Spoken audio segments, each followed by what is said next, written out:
David, you have already done all of my bidding for me.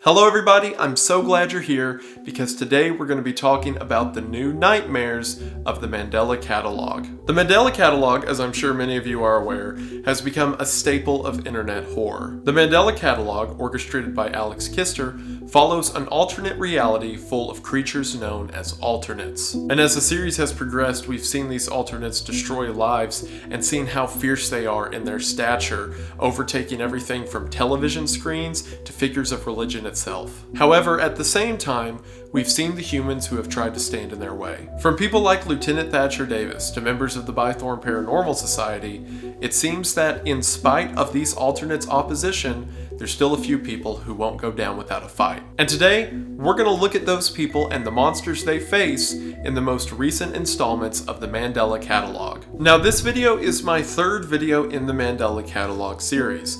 The first two were age restricted and this one probably will be too. So if you haven't seen either of those or this one, I don't blame you. However, today we're going to be looking at all the episodes since the last ones I covered in part 2. So while I will give a brief recap of the series after the ad, if you haven't seen the previous 2 episodes, for any of this to make sense, you probably want to watch those, or better yet, just watch the original series. Regardless of how much I can break it down or talk about it, nothing can truly do justice to the Mandela Catalog besides the Mandela Catalog itself. So if you're interested in my previous analyses videos of the Mandela Catalog or Alex Kister series, both of those will be linked in the description. So I highly recommend you check those out and then come back to this. Or if you just want to start an analysis of an internet horror series like midway through, then good luck, I guess. More specifically, at the end of part 2, the last thing I talked about was Every Day Gets Brighter. So this video will be an analysis of the series from Interlude onwards. So today we're going to look at the most recent theories and symbols that we can pull out of the series in order to paint a picture for ourselves as to what's going on and what it all means. That is, of course, until Alex drops another part to this video like 2 days after this one goes up that completely ruins all of it. But hey, at least we've got a few hours to think we're smart. In all seriousness though, the Mandela Catalog gets better with every entry.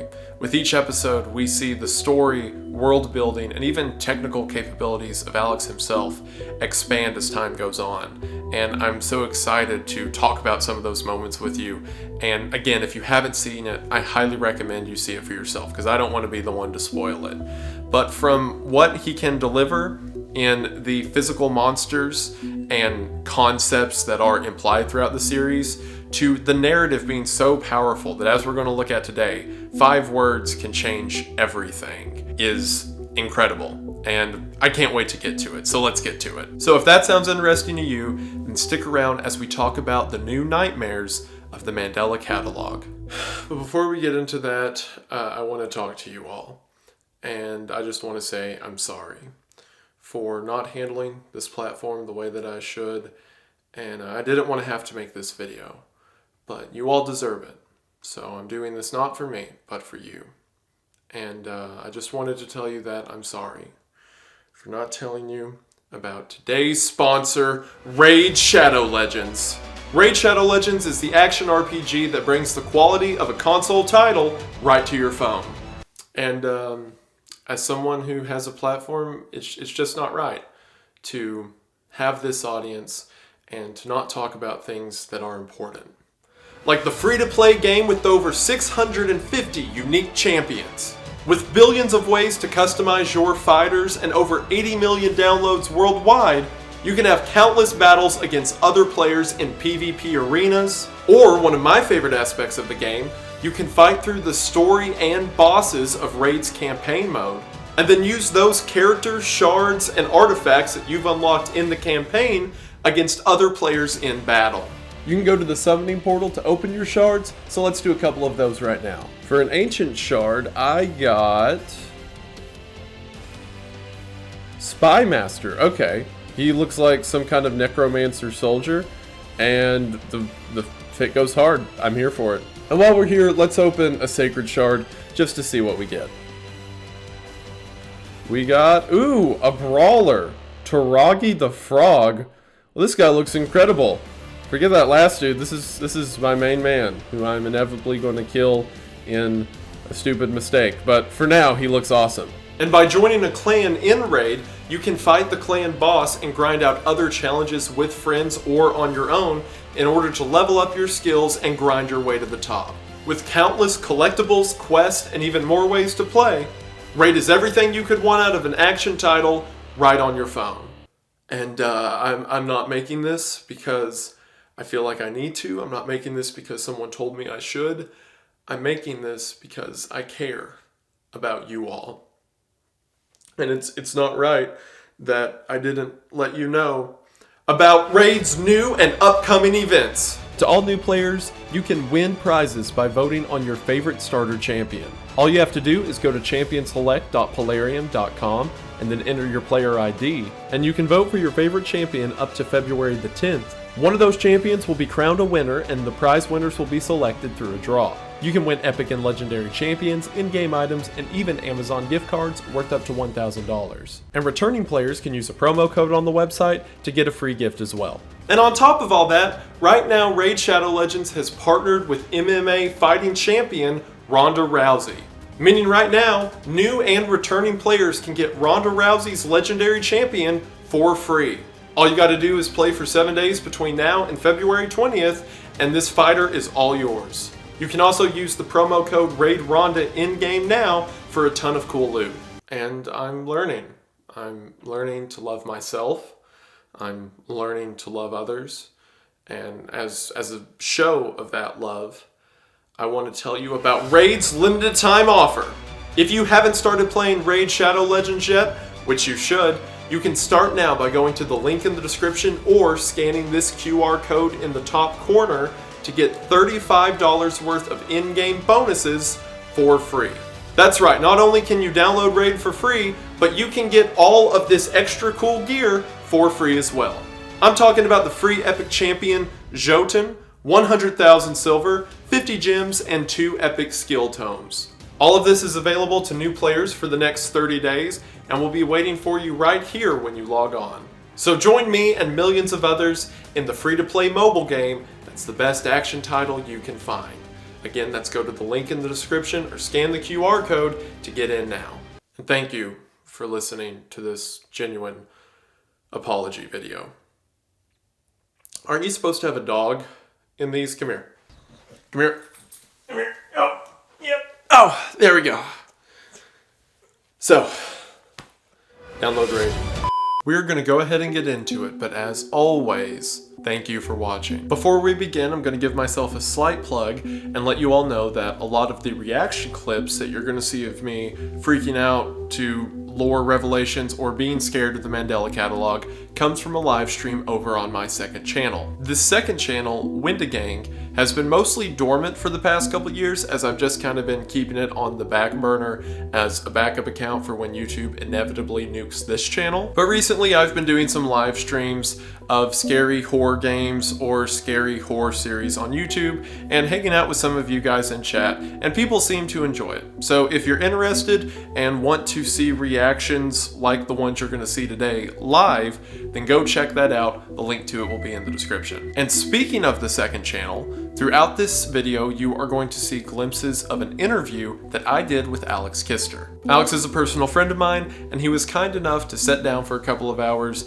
and let me berate him with stupid questions. You're going to hear some of his answers in this video as it pertains to what we're talking about, but if you're interested in hearing the whole interview where I ask him about personal inspirations, ideas for the series, and where it's going to be moving forward, then you can hear the full interview on the second channel, again Windagang, link in the description. And also, as a very brief summary of the Mandela catalog to make sure we're all caught up, let's talk about a few of the recent story events leading into what we'll be talking about today. In Volume 3, we saw that in 1992, Lieutenant Thatcher Davis was the survivor of an alternate encounter. However, despite this, the alternates, which are known for mimicking human features supposedly only after they've killed them, mimicked Thatcher's form and left him alive. Now, we don't know why the alternate allowed Thatcher to live.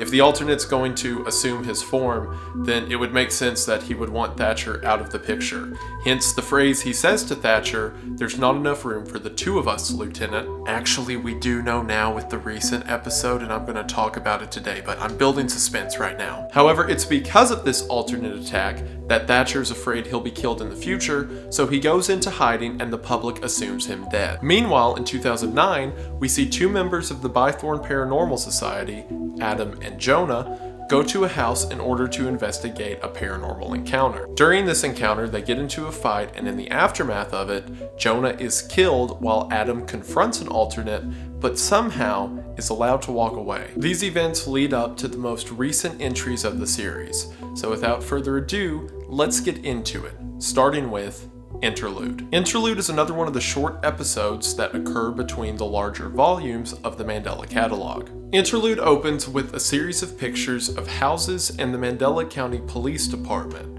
This is very similar to the framing we saw in Volume 3. We also get a logo for the Bythorn Paranormal Society with a subtitle that says Production 2007. As we'll learn, 2007 is when the society began. We then see that someone named Sarah is sending Adam videos from the Mandela County Police files. We don't know this yet, but Sarah, as confirmed by Volume 4 and the website, which is something I'll talk about in a minute, is the sister of Mark Heathcliff. If you'll remember, Mark was the first victim of the alternate attack that we ever saw all the way back in Volume 1. Mark died in 1992. And his little sister Sarah would grow up to one day begin a society specifically tasked with investigating and trying to destroy the alternate presence. Which is so interesting that the little sister of the first victim we ever see in the entire series would one day grow up to begin the organization that is the main opposition to the alternates. The first time anyone was able to see Sarah Heathcliff was on the Mandela County Police Department website. This website is mostly used by Alex to add little world-building elements to the series and tease upcoming episodes. Before Volume 4 came out, there's a list of individuals who were wanted by the Mandela County Police Department, such as Adam and Jonah. But among them was a new person, and I remember, again, the first time I ever saw Sarah was on this website. I was scrolling through the website, and then I just saw wanted as a member of the Bythorn Paranormal Society, Sarah Heathcliff. And it blew my mind as soon as I saw it, because I just knew from the last name Heathcliff, this had to be Mark's sister. And the idea that the sister who lost her brother to this alternate invasion would be a fugitive from the law because she wants to take down the things that killed her brother. It's just little elements that put together a complete picture of this world that I love. I'm a fangirl for it. Anyway, Sarah's sending these police files to Adam, and these files begin with a message from the Department of Temporal Phenomena. Now, we still don't know a ton about the Department of Temporal Phenomena, although it's my guess they're not to be trusted, or at least all of them aren't to be trusted, because the first time we saw them was all the way back in Volume 1 whenever they showed us the think principle. And while the concept of staying away from alternates is good, there was also evidence all the way back then that they were being infiltrated by the alternates. So whenever they say things like what they're saying now, I don't buy it. Specifically, the department says that an unforeseen threat has been eliminated in reference to the alternates. Now, while this could be a message that because people are destroying their television sets, because alternates use it as a gateway to travel into our reality, that because of people's compliance, the alternate threat is going away, we know from the events that we're about to see that it is not going away. So the department is either misguided or in with the alternates. We then see a slide that says, "In the beginning," before we see a chart of alternate assimilation. As we know, alternates mimic the form of people in order to replace them within reality. However, what we didn't know up until this point is the different levels of this assimilation. We knew that there were different types of alternates. There were those that were a perfect match to humans and those that were a very unperfect match. But now for the first time we see specifics of that transformation. The first thing we see is a flawed assimilation. It looks like this is what happens whenever an alternate tries to mimic a person but doesn't get all the features right. Kind of like a printer running out of ink midway through a copy. After that, in the middle of the graph, we see a complete assimilation. This is supposedly what the alternates want, to be a perfect one-to-one copy of the human they're trying to mimic, to the degree that it is unidentifiable. So if at the beginning of the graph we had what happens whenever there isn't enough assimilation, in the middle we have the perfect amount of assimilation, then on the far end we have what happens when there's too much assimilation, or as it's described here, overdriven. And for the overdriven, we see a nun and the thing that Adam saw in the house in Volume 2. This is the creature that appeared in front of Adam and whispered to him before we had the text displayed that described metaphysical awareness disorder, or what we believe to be the disorder people have who survive an alternate encounter. How relevant is metaphysical awareness disorder? And were people like me kind of leading others astray on what it meant at one point? Metaphysical awareness disorder is huge, and I feel like everyone looks over it. That's all I'll say. I feel like nobody mentions it, especially with some recent stuff. It plays a huge part, but nobody talks about it. That's all I'll say.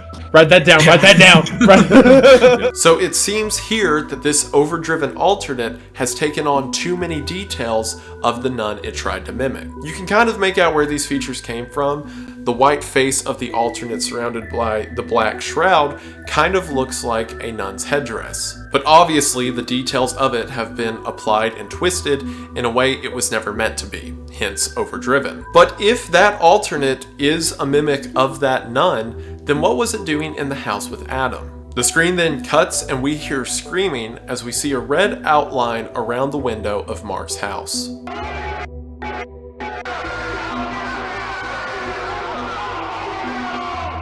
Perhaps a reference that this overdriven assimilation was part of the torment and eventual death of Mark Heathcliff. We then see a shot of the church that Mark went to in Exhibition. Exhibition being the video that showed the final days of Mark's life and the fact that in his final moments he tried to go to a church for some reason. And then finally we see an image of just the nun with the text next to it reading, "A messenger." Now, I've got a pretty good idea as to what all this means, and as a matter of fact, I think it's one of the coolest developments in the entire series.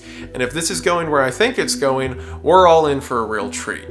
However, none of my ideas around Interlude will make any sense unless you see Volume 4. So keep everything I just mentioned in mind, the text that says in the beginning, the overdriven assimilation, the picture of Mark's house, as well as the picture of the church, because they're all going to come back in a big way whenever I make some big, crazy, harebrained conspiracy theory that, again, Alex is going to destroy whenever the next episode comes out. But for now, I feel smart.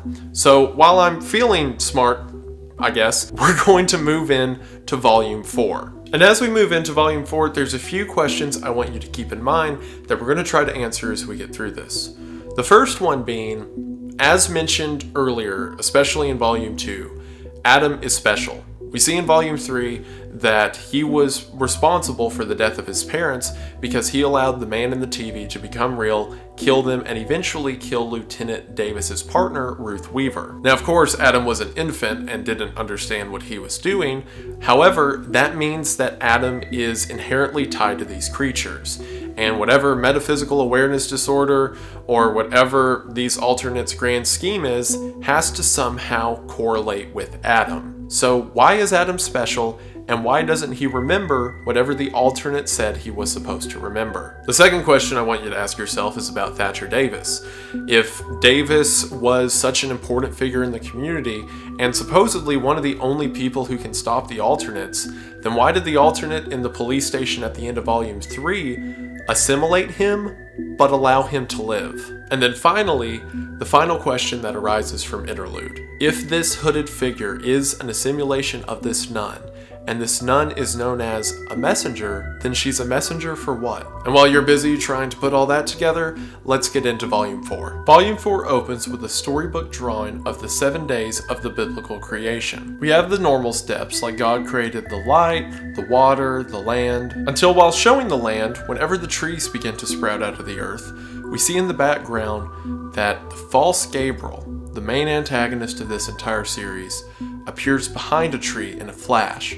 before disappearing, leaving the tree as a dead husk. We then see Adam and Eve, and all appears fine in the story, until one night after they go to sleep, we see text that reads, "Awaken, my son." We see Adam wander through the darkness of night until he sees the false Gabriel off in the tree line, waiting for him. And as Adam approaches, the fog dissipates to reveal an apple lying on the ground.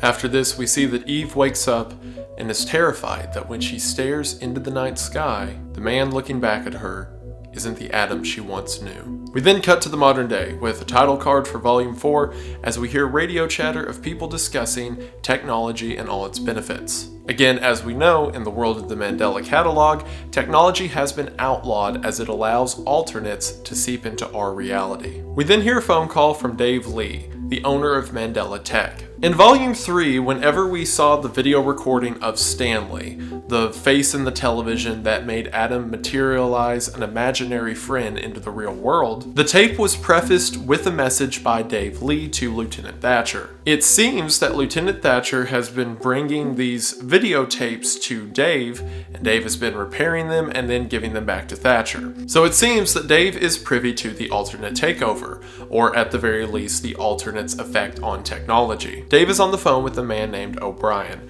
who seems to be the leader of a church band. O'Brien says that everything's going great at church and asks Dave how the business is doing. Since Dave owns a tech shop and technology has now, for the most part, been outlawed, business is doing about as expected. O'Brien seems sympathetic of this and tells Dave that if he ever needs a job, he'd be happy to hire him at the church. Dave says that he's not religious, but O'Brien says it doesn't matter, and that the church welcomes anyone. Now, if you've been keeping up with the lore of the Mandela Catalog, church is not a good thing, because all religions have been replaced by this alternate takeover. But I'm jumping the gun a bit, we'll get back to that in a minute. In the meantime, while all this is happening, we see someone else at the tech store with Dave start going through a box of VHS tapes. We'll get confirmation as to who this is in a minute, but I'll go ahead and tell you now that this woman is named Evelyn, and she is the ex-girlfriend of Adam Murray. So Evelyn is familiar with the Bythorn Paranormal Society and at least some level of the alternate's influence in the world. I mean, considering that television is now outlawed, I imagine that a lot of people are aware of the alternates to some degree. While going through the box of VHS tapes, she finds one that has a note on it reading, "Dave, same old procedure, drop off when you're done, Thatcher." Again, as we saw in Volume 3, this is because Thatcher is giving Dave tapes that relate to the alternate takeover, and Dave has been repairing them and sending them back to Thatcher. Evelyn, deathly curious as to what this tape might be, steals it for herself. Also, while we're on the scene, I just want to mention how much I love how the series has progressed all the way to live action segments now. It feels fitting, because back whenever the series began, it was just informational videos. And then after that, we had these short glimpses and images of live action segments. And then in Volume 3, there were the CGI scenes as these sort of, short video moments. But now we have entirely acted out live action sets within the world of the Mandela Catalog. I don't know. You know how it is. Oh! I'm sure you've seen it. We got boys. We graduating. We moving up in the world. You see that? We went from pictures of real people to shots of real people and whatever, and then short live acted out clips, and now we got our man's Alex as Dave, the OG, on camera. And I think it feels completely fitting, because whenever the series began, we just had basic world building through informational videos, and then a couple of victims like Caesar and Mark, and then after that, we get a couple of case studies, like looking into the life of Adam and Jonah and seeing how that's affected in the world. And then we start to build up other characters and relate them off of each other, and it's like now we have permission to view the story as it plays out with real people acting out events. And it feels satisfying to see it kind of get to that point. And I also love the aesthetic of it. It's not just he set up a camera and did a video, although I'm sure that would be great if he wanted it to. But it has a very Sin City vibe to it. Everything we're seeing is almost dreamlike. It's in a world that shouldn't be. And I think it's really cool. Anyway, I'm just nerding out. Moving on. We then see Evelyn sneak into a back room at Mandela Tech, where it appears that, despite them being illegal, Dave has kept a television set for himself. There's also a sign leaned up on the wall that says the only CRT TV in Wisconsin. And while this may lead you to believe that perhaps since Dave owns a tech store, he has a sort of permit to keep this one television set, keep in mind that this sign is laying in the back room and not out front with all the others. What I gather from this is that for a while, Dave was allowed to have a television, but then the state effectively told him to get rid of it. So he is now hiding it in the back with a cover over it, along with the sign that used to hang out front. Also little touches, like everything being 70% off in the store because Dave's going out of business, and the empty parking lot to indicate that there's no customers. Great stuff. So Evelyn begins the video and we see that it is the toddler stress assessment from all the way back in volume 1. Which makes sense because the toddler stress assessment video related to the alternate takeover because it was being shown at the same time children were being abducted by alternates, and again Dave and Thatcher are trading back and forth videos that have to do with alternates. However, this is very not good for Evelyn, because if you'll remember, the whole reason televisions got outlawed is because if someone views an alternate through them or allows alternate influence to come in through the television, it can cause alternates to appear in the real world, which is very not good. And now, Evelyn is watching videos related to alternates, which is very not good. We then see that the person scribbling this is Lieutenant Thatcher Davis. We see Thatcher look through several cabinets before remarking that there's no food. Again, Thatcher is in hiding and it seems living off scraps. We then hear an interview from Bythorn Hyde Daily News of Sarah Heathcliff. We hear in the video that in 2007, Sarah was the founder of the Bythorn Paranormal Club. Again, love the idea that the sister of the guy who kickstarted this whole series is the one who is leading the series into its future. In the video, she says that she is looking for other people to join and to please email her if you're interested. And one of the people who email her is Adam Murray. We also in this time see pictures of both Sarah and Adam that say currently at large.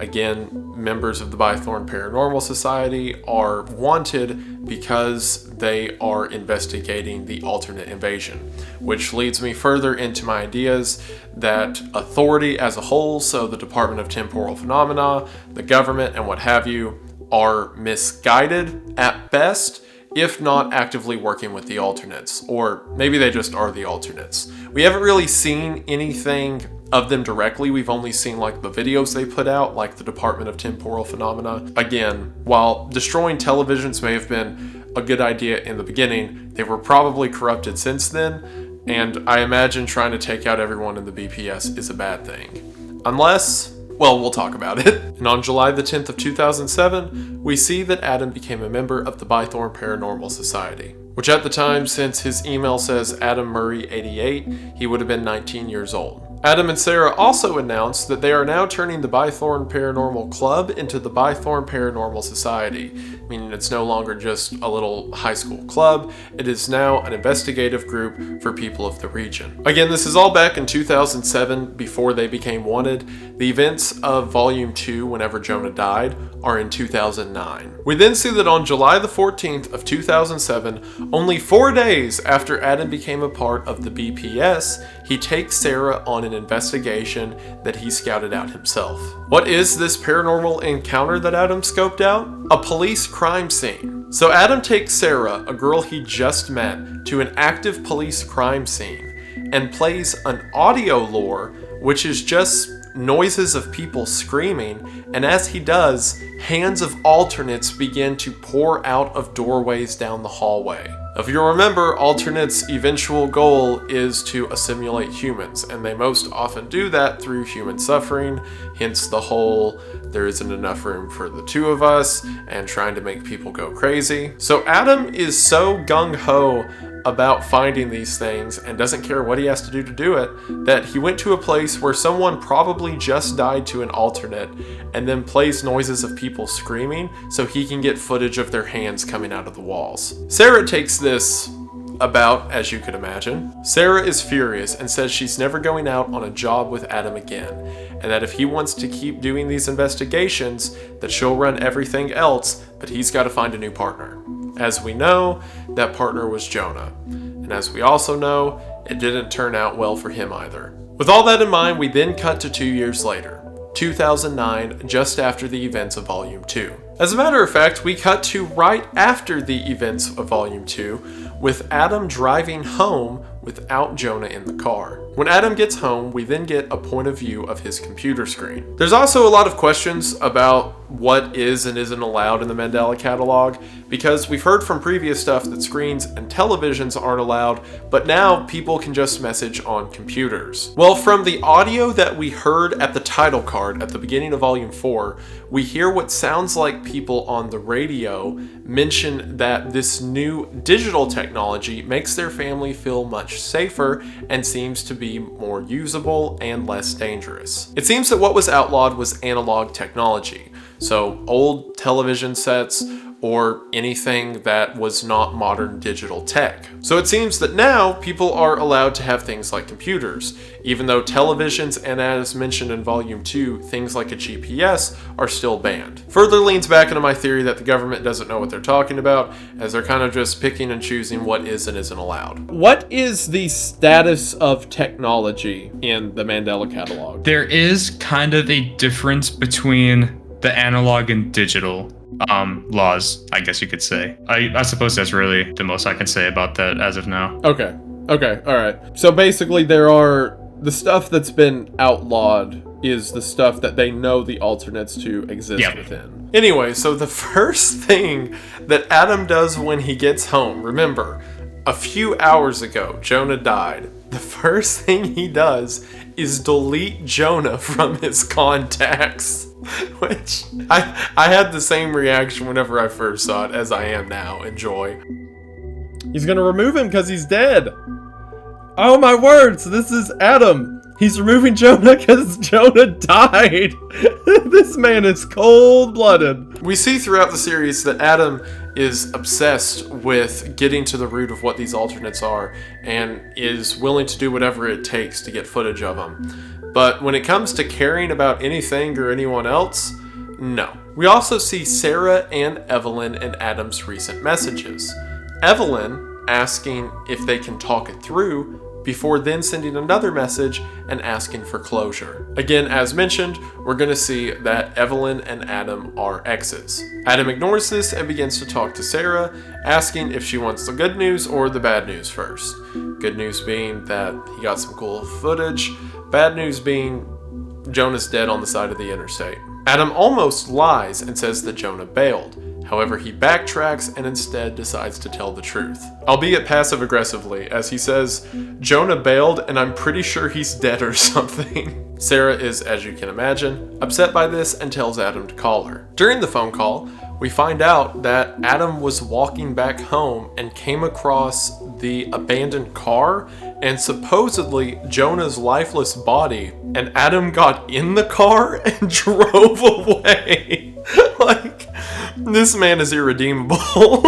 He legit just walked up and saw his friend lying on the side of the road and was like, yo, I get to set the AC however I like. Like, legit, this guy was just walking along the side of the road and saw his friend's lifeless body on the ground and thought, man, I get a free car. Sarah is mad and says that Adam has to make a video to tell everyone that Jonah's gone. Adam gets mad and hangs up, and Sarah sends him a message saying, no wonder Evelyn left you. Which, if it was anyone else, I would say that message would hurt his feelings. But I don't think Adam has many of those. We then cut back to Thatcher, and while we hear a narration from him, we see things like a Mandela County population trend, showing that in 2009, Mandela County is down to 1,075 residents. Again, all an effect of the demonic takeover. While Thatcher is talking about the alternate takeover and how he feels partially responsible for it, we see things like a mountain of missing persons files. Specifically, Thatcher feels responsible for Ruth Weaver's death. If you'll remember, Ruth went with him on the call to Adam Murray's house whenever Adam's parents were killed by the alternate that Adam allowed into reality. And rather than running to help her, Thatcher jumped out a window and told Ruth to meet him back at the police station, but as we know, Ruth didn't make it. I highly doubt there was anything that Thatcher could have done, but that doesn't mean he doesn't blame himself. We also see that in the lobby there is an in remembrance sign with pictures of Ruth and Thatcher's faces. Again, further showing us that the general public believes Thatcher to be dead. It's also not explicitly said where Thatcher's staying. The idea is that he's kind of living off the goodwill of others and talking to a few select people like Dave, while the majority of the population thinks he's dead. But from his descriptions, it seems that he's hanging out in or around the police station, because he talks about physically seeing the missing persons documents and seeing the picture of Ruth on the wall and how it haunts him. On the website for the Mandela County Police Department, there is a mention that the website will not be kept up after 2004. Now, while this could mean that, technology was getting banned and they're not going to continue to contribute to it, but it could also mean that the Mandela County Police Department shut down. And that would make sense considering the population of Mandela County got to be so low that it would make more sense for surrounding counties to just begin policing it rather than have a dedicated police force for that one town, if they even had the manpower for a dedicated police force. So I think that because of that, and also because of events we're going to see here in a minute, that the police department is abandoned and Thatcher's just living in the remnants of it. We then get what was, for me, one of the most brutal scares in the whole series, as whenever Thatcher goes to bed, he sees something in the closet at the end of the bed, and if you look closely, you will see the face of a smiling alternate peering around the corner. My reaction to this was, as could be imagined, Ha ha ha ha ha. I'm not looking at it. That went through my bones. Oh my word. That's the worst thing ever. That's disgusting. And it poses the horrifying question of what do the alternates want from him? Because clearly they could kill him whenever they wanted. I mean, the one that attacked him and assimilated him in the first place could have. But now they're just in the department watching him for some reason. Maybe just to torment him. I'm also not positive about this, but I think that this alternate shares a striking resemblance to Ruth. So that adds a whole nother layer of torment to it. Imagine that you feel you got your best friend killed, and then the monster that stole their face waits at the end of your bed every night. But the alternate doesn't do anything. It just watches him. And it seems Thatcher is living in a perpetual state of fear. We then cut back to Dave Lee and hear in a phone call that he has fired Evelyn because he can no longer afford to keep her at the shop as Mandela Tech is having to shut down. At least that's the reason he gives Evelyn. We see as this phone call is being played that he finds that she saw the television set, and that more importantly, she used it to watch one of the tapes. Now Dave is shocked and horrified by this because he understands the gravity of what can happen if an alternate enters the world. So while he tells Evelyn the reason she has to leave is because he can't afford to keep her anymore, the actual reason is because she needs to stay far away from any kind of television at all. This is further emphasized when Dave said that he has a friend who used to work at the police station and he'll put in a good word for Evelyn, effectively hoping that Thatcher can keep her safe because she's opened up her mind to alternate intrusion. And this is even more emphasized when Evelyn straight up asks him on the phone why he had a TV set and what was on the tape, and Dave promptly hangs up. After this, Dave calls O'Brien and says he's going to take him up on his offer to work at the church. See, Dave was trying to maintain some aspects of technology, like the television set, in order to try to fight this alternate takeover with Thatcher. However, he now sees that because of this crusade, he might have gotten Evelyn killed, so he decides to stop it altogether. We then see what happened in the moments after Thatcher's alternate encounter in Volume 3. We saw Thatcher fire the gun and the alternate stand on top of him, but now we see that in the moments afterwards, the alternate mimicked Thatcher's voice in order to call off the surrounding police officers. Which again, that had to not be great for Thatcher's psyche. This is Lieutenant Thatcher, Davis. Oh, no! No. You got me all kinds of messed up. You think I'm gonna watch this guy's face like twirl in and out of itself and make these weird noises? Nah, I'm not participating. I don't want to be a part of your games. Look, I'm just the review guy. I just talk about it after the fact. I don't need to be a part of it. I'm more of a writer than like a doer, really. I made a mistake. We then hear the alternate mock Thatcher in Thatcher's own voice. He tells Thatcher that dead or alive, he's no use to the people he's serving, and that he's just a man without a purpose. Until the alternate finally calls Thatcher a scared boy with a gun, before it switches to Mark's voice and says, "Sound familiar?" And as it says that, we see a picture of Mark's house. In other words, the alternate is saying that Thatcher is just a scared kid with a gun, just like Mark was right before he died, the first victim of the alternates that Thatcher couldn't save. This is Lieutenant Thatcher Davis. Seems like I made a mistake. Everything's clear here at the station. Calling off all units. Over. What a brutal existence that Thatcher's living. Not only is he, effectively in hiding in what I think's like the basement of the police station, but he has to live with alternates that are just watching him at all times. And then he hears them in his own voice talk about the things he's insecure about, like the fact that he's without purpose and everyone hates him.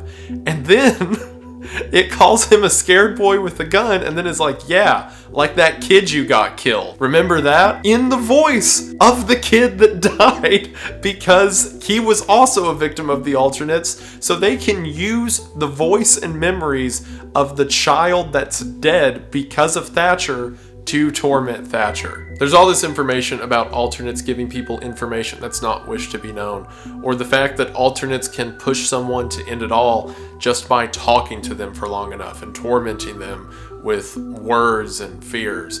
And after seeing what they're doing to Thatcher, I believe it. We then hear a reading of a letter that Thatcher is writing to Ruth Weaver. In the letter, he says that he wishes he could talk to her, wishes that he could still watch movies with her, but he can't because she's gone, and he still feels that it's all his fault. And Thorne Baker, Thatcher's actor, does a fantastic job at portraying this. That's all we get of Thatcher for this one, but I feel that Thatcher is going to continue to adapt throughout the series, and I have a feeling he's going to become our hero. Who is the protagonist of the Mandela Catalog? I would say probably Thatcher.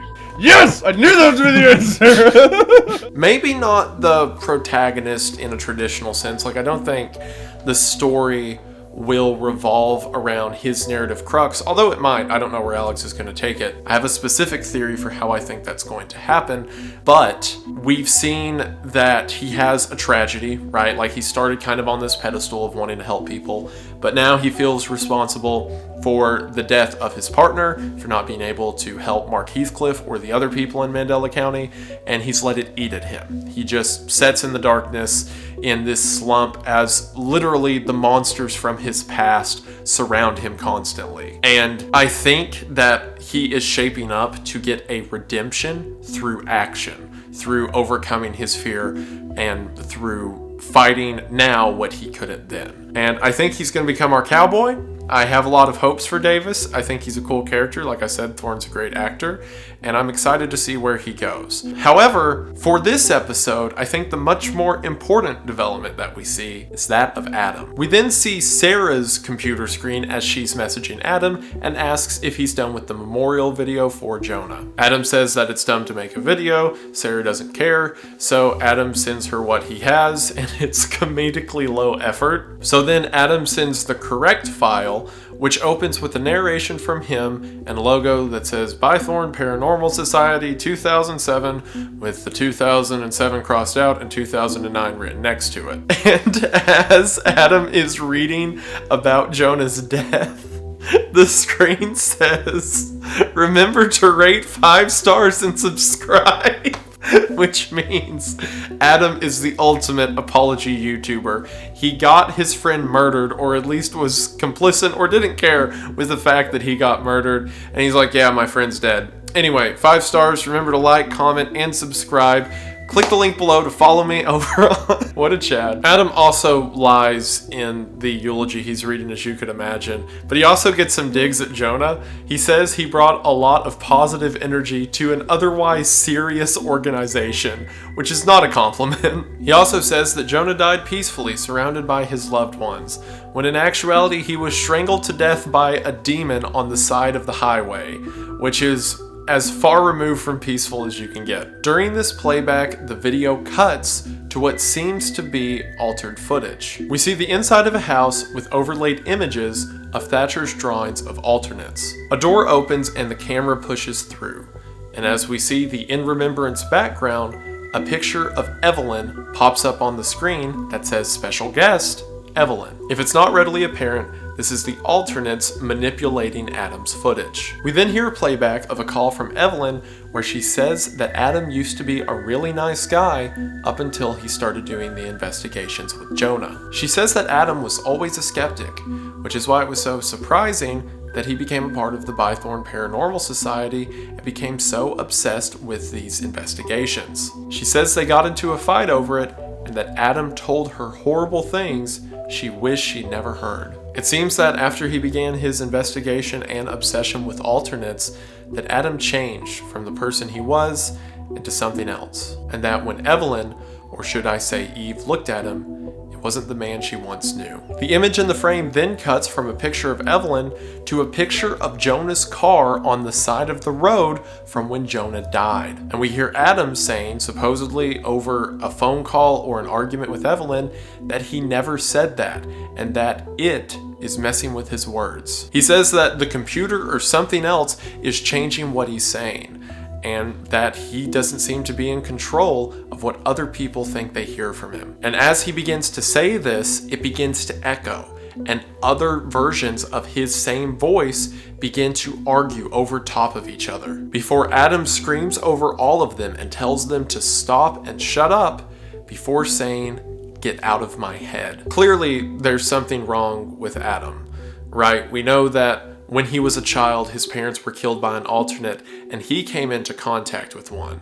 So there's at least trauma, if not something supernatural, that affects him from back then. But this seems to be beyond what we know. If it is metaphysical awareness disorder, which we just know at the moment to be information that's not desired to be known, then how is it pushing him to the degree that there are multiple voices within his head and that other people are hearing him say things that he didn't mean to say? And everything else to do with his personality. We assumed that his cold, uncaring nature to those around him was probably because of the alternate attack when he was a child, but to the degree that he doesn't care about his friend's life and is willing to leave him on the side of the road just for the sake of getting footage of these creatures, it seems to be more than just trauma.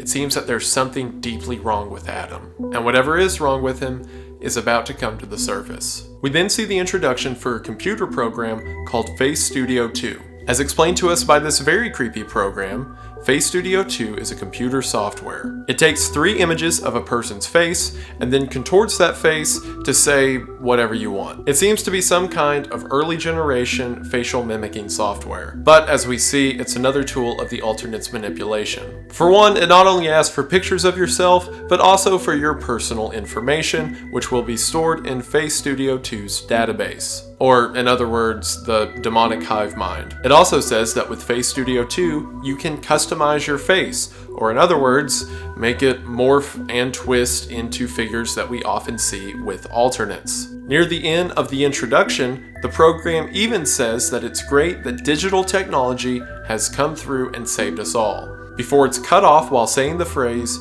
"Do your part in creating a better reality." See, again, as mentioned earlier, alternates would come through analog tech.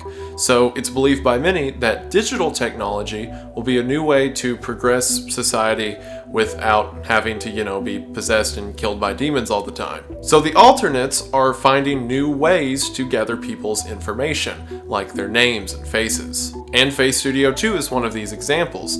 As the program itself says, good thing digital tech has come through to save us all, because the alternates are pretending like digital tech is safe, so you can definitely trust it with your pictures and information. And if you needed any further confirmation that Face Studio 2 was an alternate ploy, then watch what happens immediately after. The video cuts to footage of Adam Murray's house on the night of his parents' murder, and the night he allowed an alternate, or his imaginary friend, to come into the real world. As we see this footage, the program appears and says, "A mess of tangled limbs danced around my bedroom. I held my breath and waited for it to stop. I was too scared before it begins to glitch out. The face contorts into a stretched shape before the program finally cuts out. So we saw that this was Adam Murray's household from the image of his mother and the television static. And if alternates can steal the faces, voices, and memories of their victims, then whose memories were these that the program was reciting? We'll get to that in a minute. The other thing I want to mention is near the beginning of Volume 4, whenever we got the POV shot of Adam's computer screen when he's messaging everyone, there is someone named Tyler Johnson who Adam was messaging. And the last message that we see Adam sent said, "What does FS2 even stand for?" So I imagine that means Face Studio 2. Just little touches like that you probably won't notice till a second watch through. But what it does indicate is that Face Studio 2 is becoming popular. So any of the benefit that was made by television becoming illegal seems to be done away as the alternates are finding new ways to poke holes in reality. We then see Evelyn make her way into the Mandela County Police Department per her conversation with Dave earlier in the video. I believe this outside shot of the department further confirms my theory that the police station's abandoned and Weaver's just living in the remnants of it, because the front of the building seems to be grown up and I believe the entire place to be derelict. This is further confirmed whenever Evelyn walks into the police station, and despite the power being on, it seems that no one's there. And also to support my theory, whenever Evelyn steps into the room, we see several recruitment posters behind her, indicating that whenever the police department did shut down, just before that, they were trying to get members to come on, because again, everyone was either dying or leaving the county. We then see a phone call between Dave Lee and Thatcher Davis. In this phone call, Dave tells Thatcher that he's done, and it's time for him to move on and quit chasing these ghosts of the past. Thatcher, who's been living in a basement for the past 17 years, as you can imagine, doesn't agree with this. Thatcher argues, saying that he needs Dave to continue these investigations, but Dave says these investigations are pointless, and Thatcher just needs to let go because he can't fix the past. It is interesting because there's not a clearly defined right or wrong opinion between either character. Because, like I mentioned, I do think Davis is going to rise to the occasion. I do think he's going to become a or the hero of the series. However, it's because he's currently in this state of misery that he will one day overcome. We can assume that where he's at right now is not a good place to be. However, that doesn't mean what he's doing right now is what's best or what he should be doing. And on the other hand, we have Dave, who allowed someone, Evelyn, to get hurt or caught up in this whole process of chasing alternates, so he decides to stop it now before anyone else becomes an unwilling victim. And while that in itself is noble, at the same time, how could you not fight the alternates for the massive evil and tragedy they're causing the entire world, or at least Mandela and the surrounding counties? How could you not stand up against them? But at the same time, considering they're so monumental, what are fixing videotapes going to do if all it's going to do is hurt yourself and those around you? So how could you stand up against them? There's a lot of interesting thematic points happening in the series, and we'll talk about some of them at the end. But I am interested in the direction that Thatcher's character is going to adapt. And I think maybe we're seeing hints of that with characters like Dave, when he says things like, "You need to learn to accept things that you can't change." We then see Evelyn just waiting around the empty police station until Thatcher comes back, and while there, she decides to go looking through some files. In the meantime, Dave Lee goes to church to accept the job from O'Brien. Dave calls O'Brien to tell him that he's there, and O'Brien sinisterly says that he'll be right out. However, as Dave is standing outside, the sky begins to darken, and in the reflection of his glasses, we see that the false Gabriel has appeared. And for the first time in the series, the devil speaks. "You were so close, David. You had it all figured out.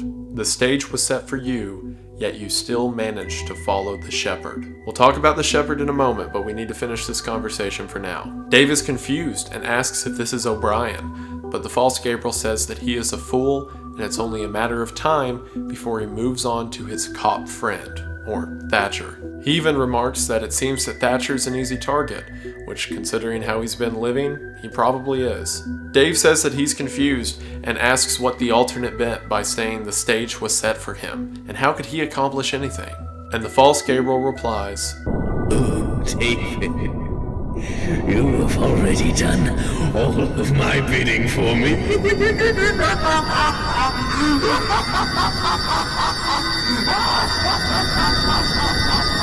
Think about what we know about alternates when it comes to technology and videos.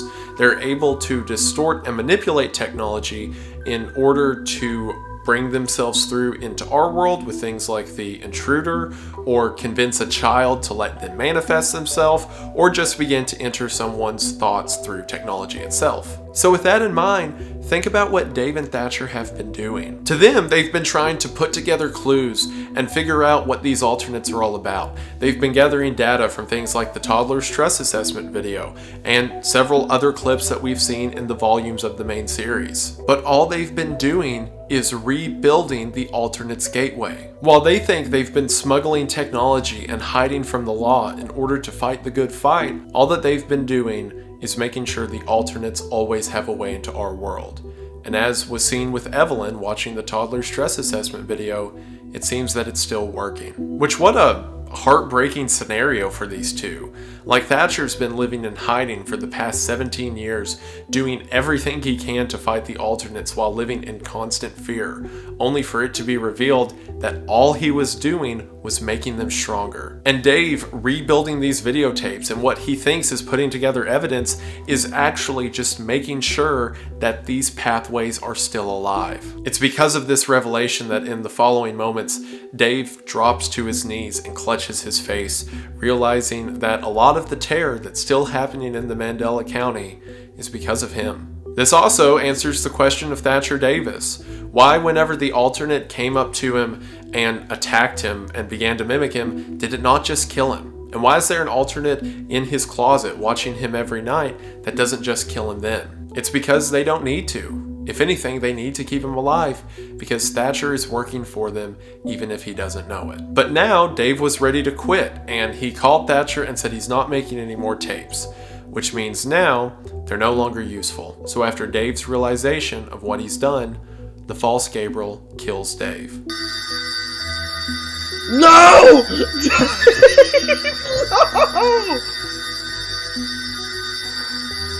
No! Dave! They got Dave. They got Dave. It's no, not Dave. Okay. Now, we had some other mentions in that conversation about things like the shepherd, and we'll talk about that at the end.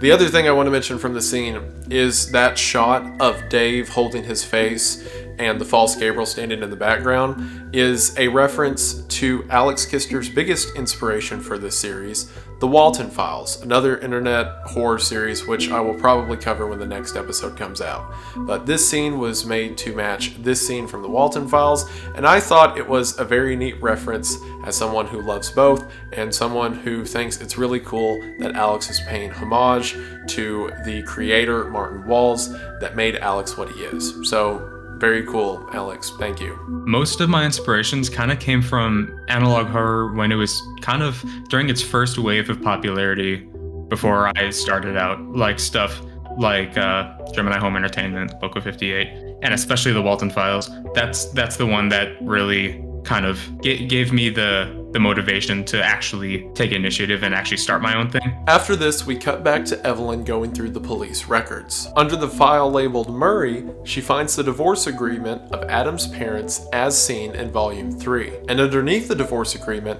she finds the toddler stress assessment review, and that the assessment was performed on a young Adam Murray. See, all the way back in Volume 1 of the Mandela Catalog, we saw a video called Toddler Stress Assessment. The purpose of this video was to test a toddler's responses to certain stimuli, both visual and audible. However, while back then we just thought this was another creepy way to show how alternates can react with our reality, now it's showing us that that video was what Adam saw as a child whenever his parents were trying to figure out what's wrong with him. What a cool way to pull something from all the way back then and make it relevant now. I loved it. Whenever I saw this, I was like, man, Alex, he keeps playing the hits. We see that Adam was tested on September the 14th of 1992, 1 week before Mark Heathcliff's death.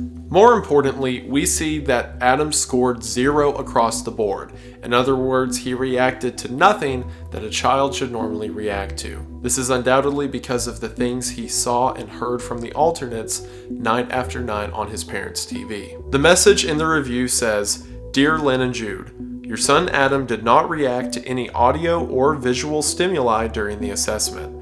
This may be a result of A, lack of basic intellectual capabilities compared to other children his age, or B, the result of the recent phenomenon occurring with children his age." Because remember, whenever the alternates did attack, it affected thousands of children, and thousands went missing.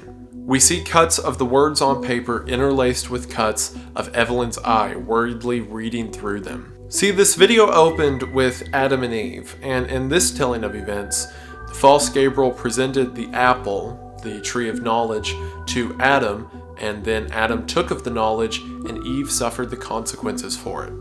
And in this world, Adam takes of the knowledge of what these alternates are, and now we see here that Eve is starting to realize her own consequences. See, this volume opened with a depiction of the creation story, where Adam took of the fruit of knowledge, and because of it, Eve suffered the consequences. And now we see that Adam had this knowledge a long time ago, but only now, Evelyn is suffering the consequences. And as she's reading this, someone turns off power to the police department. Evelyn is confused and thinks that it might be Thatcher, so she goes out to the hallway to look for him. As she peeks down the hallway, she sees something move around the corner. And then when we cut back to Evelyn, we see a hand reaching for her from behind the door.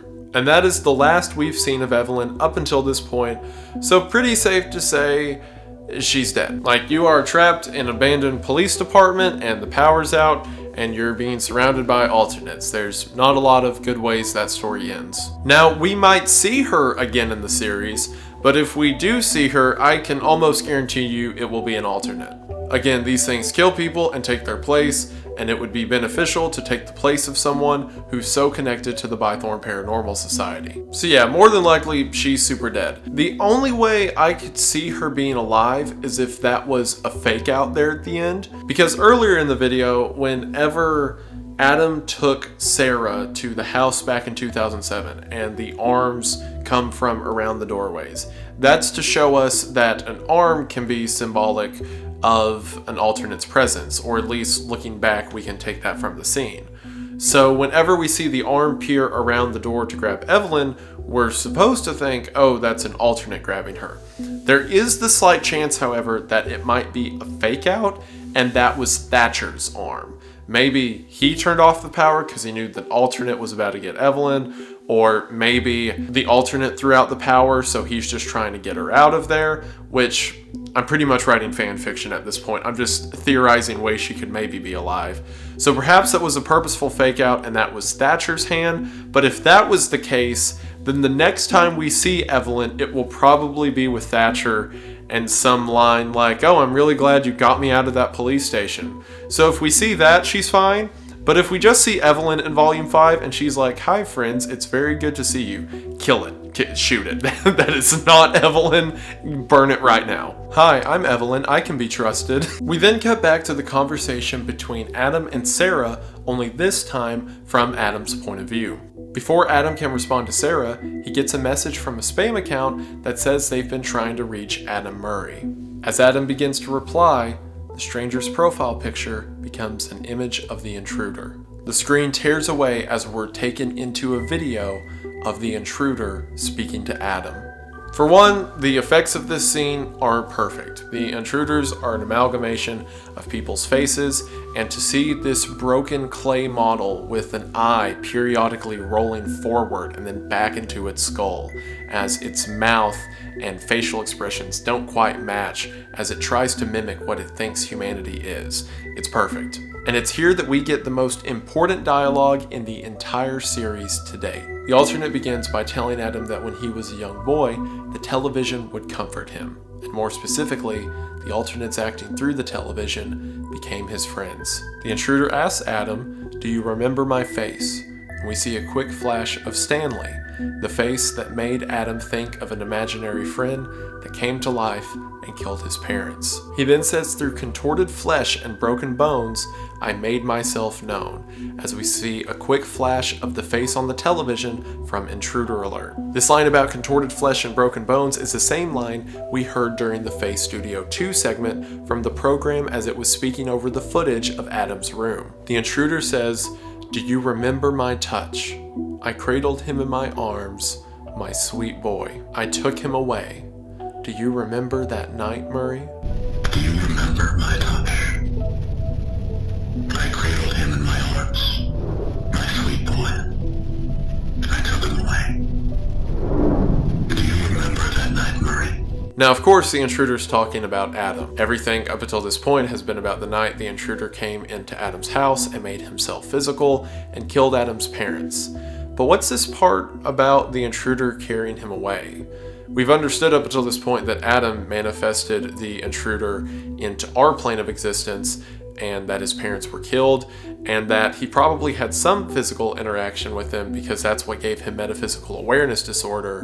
But other than the brief mention in Intruder Alert that, distraught at the sight of her missing infant, that the child was gone for a brief period of time, we always just kind of assumed that Adam was still there, or he was at least gone for a little while before being returned. So what's the intruder mean that he carried the boy away? The intruder continues and says, when you stare into your mirror, you see the same monsters from your bedroom, don't you? And we see a quick flash of the face seen in the house in Volume 2. He then says, your skin is not your own, before he gives us the 5 most important words in the Mandela catalog.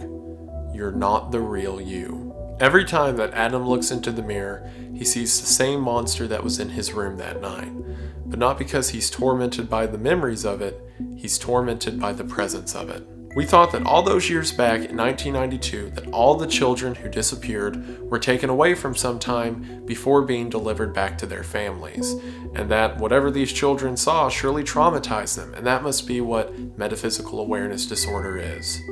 However, it seems those children who were taken away never came back, and instead, an alternate was put in their place, which means Adam Murray is an alternate. He just doesn't know it yet. Or at the very least, he's having trouble remembering. See, we never knew what the alternate's plan was, but now it seems we do. They kidnap thousands of children and replace them with themselves, to grow up and one day influence and take over humanity subtly from within. While I'm sure they have the resources and strength to physically fight whoever they want, it seems that they're more interested in influence and control from within. And it seems that Adam was one of those victims. The real Adam Murray is most likely dead, killed by the alternates whenever he was dragged away from his house in 1992, or perhaps being held somewhere by them for some unknown reason, but most likely dead or close to it. The Adam that we know is one of these alternates set to take a child's place. So while we've seen all of these details of Adam, all of this cold, callous nature he has to friends, and this hyperfixation he has on alternates, it's not a human who's lost touch with humanity, it is a demon who's trying to gain touch to humanity. And it seems that Adam is a sort of sleeper cell, as he doesn't even know that he's an alternate. He hears these other voices in his head that he can't explain, and other people say that he said things to them that he didn't mean to say. While he's aware that there's something wrong with him, to some degree, he didn't know the extent of it. He didn't know that he was never human to begin with. But if you'll remember, alternates are mimics of the face, voice, and memories of the people they steal. So that means this young demon who we call Adam was embedded with the memories of this infant and his family. And as he's grown up, he's tried to accept pieces of humanity. He's tried to have relationships. He's tried to build friendships. And while he's not good at it from what we've seen, it's incredible that he's even trying. Perhaps none of the alternates in hiding know that they're alternates. Maybe they all just think they're people who have some weird disconnect from humanity around them, only to one day be activated for whatever the false Gabriel wants.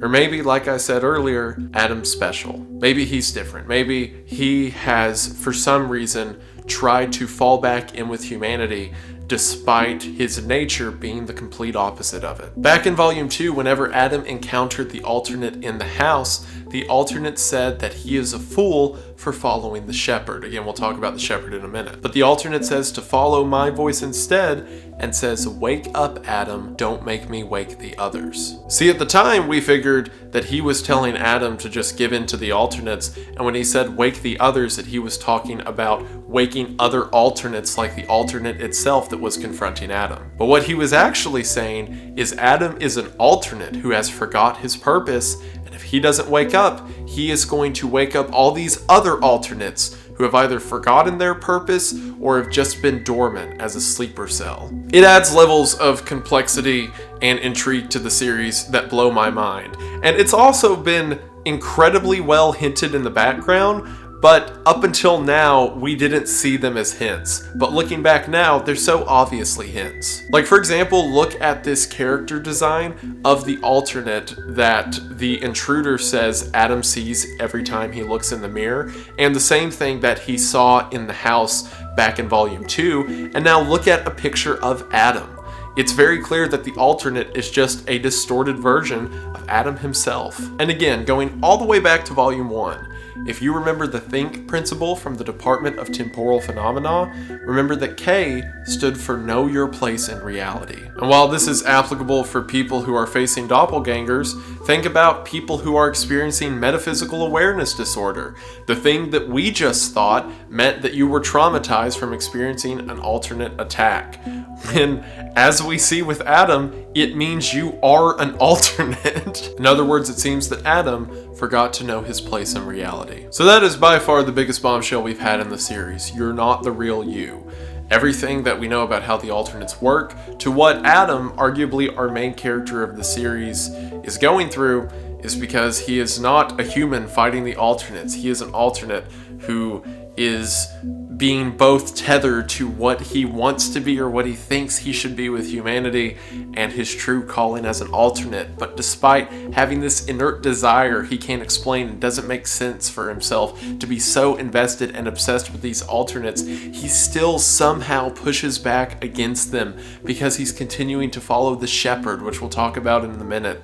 But he's still pushing back despite being so drawn. And with humanity, he is pushing back despite being so drawn. And with those 5 words, he became one of the most interesting characters that I have ever seen in internet fiction. And we'll talk about my theory around him in a moment, but for now, let's finish out Volume 4. We hear in a voicemail from Sarah that despite her anger, she still cares about Adam and wants to make sure that he's okay. Again, we have a physical drawing of his alternate nature and his human nature pulling in both directions. Finally, we see a gray sky as bright red letters appear, the same red letters that denoted the speaking of the false Gabriel in the first video of the entire series, Overthrown. The message says, I deceived him, the Mandela Prophet. We have their prayers and their records. It begins today. The Mandela Prophet might be Adam, but I'm not sure about that yet. I'll talk about that in a second. The other thing that the false Gabriel just said, we have their prayers and their records, is again denoting the fact that the alternates have taken over all of religion.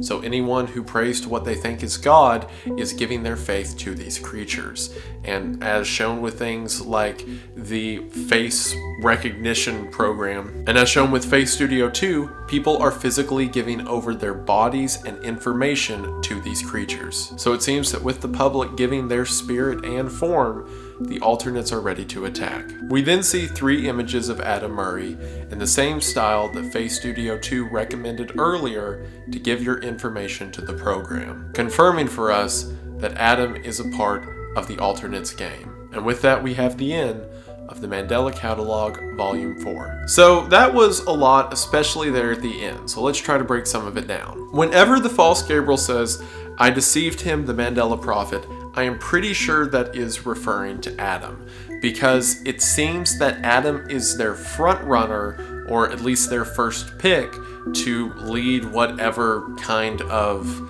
attack or underground uprising the alternates plan to have. The reason I say this is because back in Volume 2, whenever Adam was at that house, the alternate was trying to convince him to wake up before saying, "Don't make me wake the others." So why wouldn't the alternate just wake the others? I believe for some reason they want Adam specifically. Maybe he's the one best positioned in the Bythorn Paranormal Society, or maybe once again, Adam's just special. So it's for that reason I believe he is the Mandela Prophet, the one that the alternates want to pave the way for whatever this attack is. I also think that's what it meant whenever the final message said it begins today, because the last thing we saw today was the intruder finally confirming for Adam that he's not human. He's not the real him. So now that Adam knows that, they can move forward with the next phase of their plan. So now that begs the question, is Adam going to go through with this plan? He certainly might. If he's been an alternate for all this time, and the other alternates are just now activating him, then there's no telling what he might do. He might immediately flip and begin to help them spread their influence across the world, or at least Mandela County. And if that is the direction the series has gone, then Alex has done a fantastic job at making a great antagonist, or at least a supporting antagonist alongside the false Gabriel. But as we've seen, Adam is a lot more complicated than just a sleeper agent. And to explain my personal theory on Adam moving forward, let's talk about Interlude. So remember how in Interlude it was showing us the different levels of assimilation an alternate can have, and it showed us the overdriven assimilation? Well, a lot of you might have recognized that the overdriven alternate we see next to the nun is the same alternate that is shown as Adam's mirror reflection, or Adam's true form. So how does that make any sense? How can the nun be this alternate but also be Adam? Well, I, as mentioned, have a pretty good source, that source being Alex Kister himself. So in my attempt to be sly, I messaged him and was like, hey, just, theoretically, as a joke in Minecraft, would it be possible for an alternate to assimilate someone and then be placed in someone else's shoes? And Alex said yes. So it is my theory, and I believe this will be revealed in the next coming episodes, that an alternate came into this world the normal way, the way we saw from the first volumes of the series, by either convincing someone to end it or by physically attacking them and assimilating, as we saw with Thatcher. One way or the other, this nun was killed and an alternate stepped into their place in reality, but the assimilation didn't work quite right, as we saw it was overdriven. So then, years later, whenever it came time to begin this phase of the plan where they kidnap all these children and replace them with alternates, because I don't imagine these demons age or need to be the physical form of a child or what have you. Whenever that time came, this alternate is simply the one who stepped into the place of Adam Murray and gathered his face, thoughts, and memories. And that's really interesting because as Adam grows up, he begins to physically take on attributes of his true alternate form. It's not that the alternate in the mirror looks like Adam, it's that Adam looks like the alternate of the nun. But when I say that Adam's a complicated character, that's exactly what I'm talking about. See, whenever we saw that nun, we saw that it was a messenger. We'll talk about a messenger for what in just a second, but we see that this nun is somehow important in Interlude. So then an alternate takes that nun's place, and from what we know, probably brings on the memories and thoughts of that person. So what is a demon that has the memories and thoughts of a nun, of the complete opposite of a demonic entity?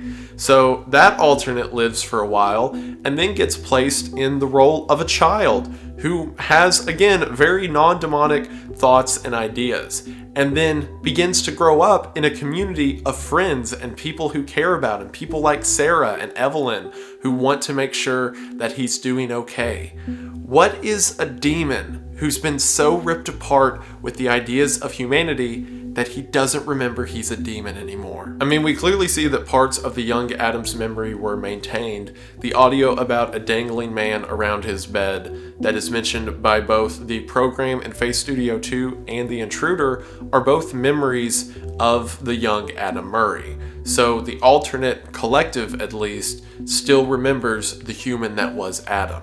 So I'm sure the alternate Adam remembers the human that might have been Adam. And between that and the memories and ideas of a nun and whatever else is mixed around in the alternate brain that is Adam, I'm sure he's got a lot going on. I mean, as we saw from that whole phone call recording that Evelyn had in the corrupted memorial video, we hear that Adam thinks these other voices in his head can't be controlled and they just come out of nowhere. All of these competing ideas and concepts he doesn't even know about. He didn't even know he was an alternate up until now. So now that he does know, what's that going to change? Will he pick one side or the other? Will he maintain this kind of straightforward approach, not picking either? Will he make his own path? I don't know. I'm so excited to see where Adam's character goes from here. Another theory I want to mention, this one's a quick one before I get into the big one, is about the Department of Temporal Phenomena and the government at large. As I said at the beginning, they're more than likely dumb. I'm about 90% sure that they're dumb to what's going on. And while, again, destroying televisions was probably a good idea in the moment, because, you know, demonic possession bad, the whole, well, I guess digital tech's fine and they can't get in through it is probably a bad idea.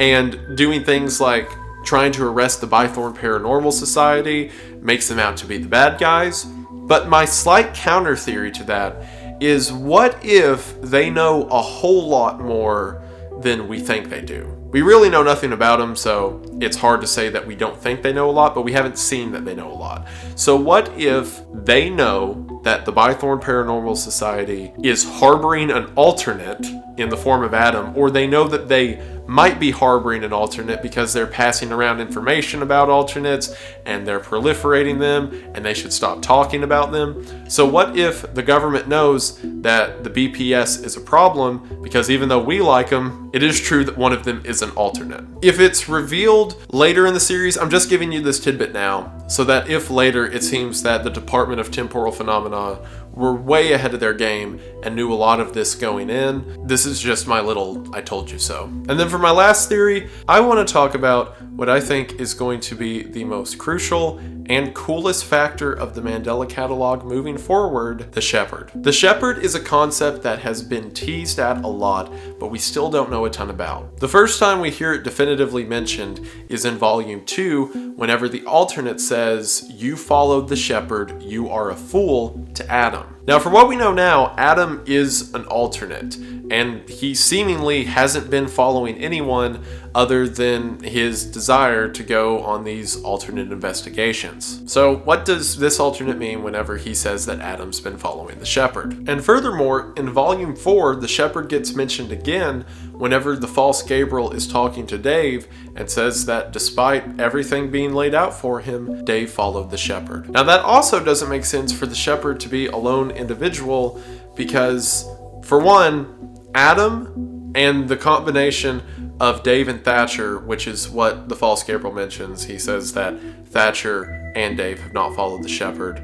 or he mentions them in a connotation that it's not implied they're on the same level as the shepherd, or whatever. Dave and Thatcher are not the shepherd, and Adam's not the shepherd, but how could they both be following them when it doesn't look like there'd be any overlap for them to follow a single individual? And whatever this shepherd is, it is in clear opposition to the alternates. My theory is that the shepherd is God, or at least some aspect of God, if that's an angel or a religious leader or something similar. Not a religious leader in the sense that we've seen so far, that churches and religion itself all goes towards serving the alternates. I mean an actual, true, original God before overthrown religious leader. Think about it. If the alternates are demons, if they are effectively just the Legion of Hell, which I think we've pretty well established they are, then to turn against them and try to find out information about them or destroy them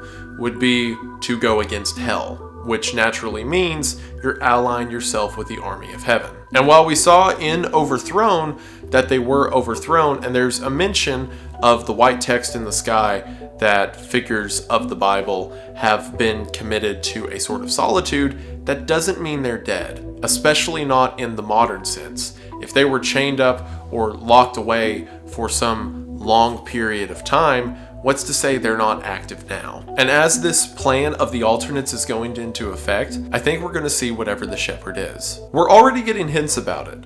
Whenever we see the overdriven assimilation in Interlude and it shows the nun, it refers to her as a messenger. Not the messenger, not that she's some standalone, religious figure that everyone looked to, but that she is a messenger.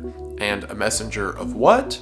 I think the shepherd. My prediction is that in the next few episodes of the Mandela Catalog, we are going to see either God, an angel, or some powerful force stand in opposition to the alternates. I think that presence might be the reason that the alternates haven't outright just began massacring and taking over groups of people, because they still fear the return of the shepherd. And I think at the very least, even if it's not directly God or an angel or some other heavenly being, I think we are going to see a supernatural entity that calls itself the shepherd stand in physical defiance of the alternates. And I, for one, cannot wait for that to happen, and I am pumped. Between all the elements that Alex has thrown together, from the character building of individuals like Thatcher Davis and the supporting cast of Evelyn and Sarah, and then to see Adam being touted as such a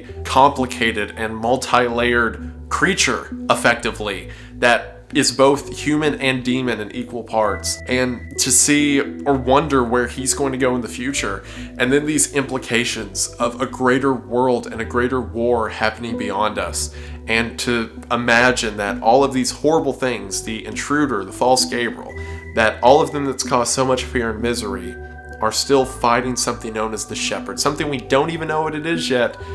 It's so good, and it's such a great time to be a part of this series.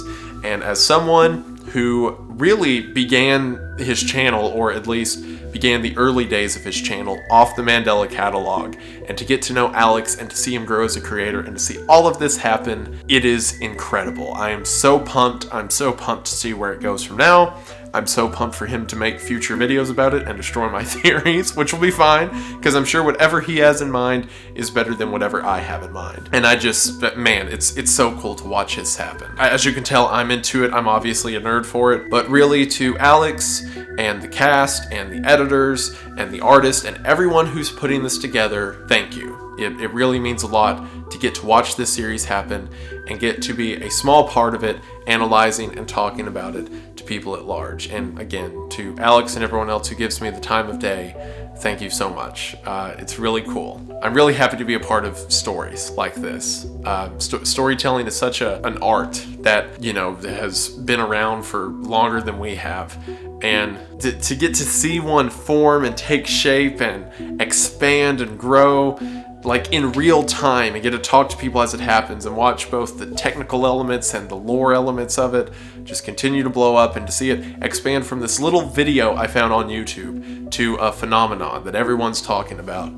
It's really cool to be a part of it. So once again, thank you, Alex. It means the world. And to everyone else who's watching, to everyone who's still here and listen to, I have no idea how long this video is going to be, but listen to that length of video about me talk about a web series that you can go watch yourself, which is much, much shorter than whatever this is going to cut down to. If you're still here, then I just want to say thank you for watching. I think I stated my feelings on the Mandela Catalog pretty conclusively there near the end. I'm a big fan and think it's neat. And hopefully if you've stuck around this long, you think it's neat as well. Really, it's really cool to watch where it's going. I love seeing what Alex does with each episode, because even if I'm right about some details, which I have been, I'll give myself some credit, even when I'm right about details, they are shown in a way I never could have imagined. Like, even if I was to read a bullet note of a series of plot beats, and if I was to be right about every one, I could watch the episode and still have my mind blown, just because of the way Alex says and explains things. I think it's so cool. If you somehow watch this video without seeing the original series, you're doing it wrong. But if you did that, you have to go watch it.